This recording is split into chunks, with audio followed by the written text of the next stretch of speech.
Port Orange is a coastal gem of Volusia County that many of us associate with the Halifax River, the beach, and just sunny Florida. But its history, specifically its Black history, is much more rich than that. I talked with a couple of people in Port Orange about the history of Freemanville.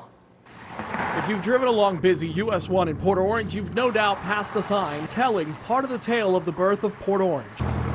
The sign tells the history of Freemanville, one of the first all-black settlements in Volusia County back in the 1800s, and also part of the spark that birthed Port Orange. This is on the high plains of Peru.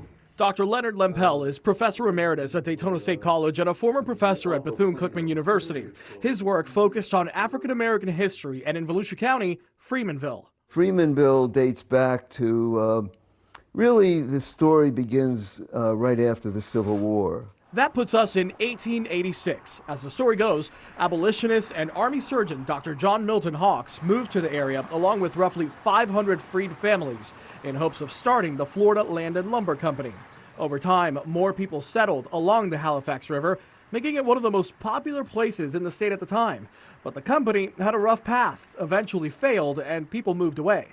But the families that stayed, the black homesteaders who stayed, were rather remarkable people. They had basically bucked all odds and created homesteads that were profitable. Freemanville, which roughly sat in this area just off US 1 in Port Orange, was one of them.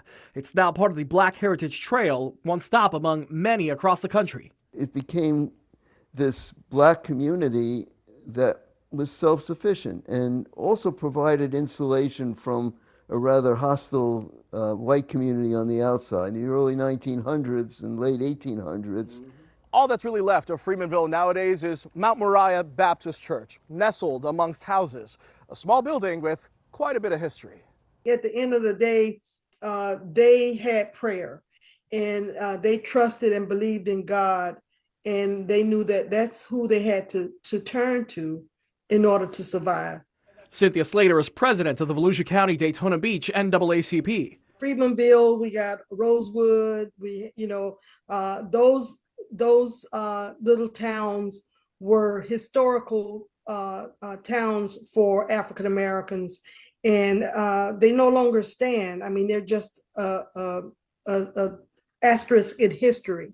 Yet they're places where pioneering, newly freed slaves settled, innovated, and persevered. We were brought here not by choice, and they need to remember the things that, the struggles that African Americans had to go through. And how those struggles shaped the nation and the cities and towns we know today. Everyone needs to remember that Black history is American history.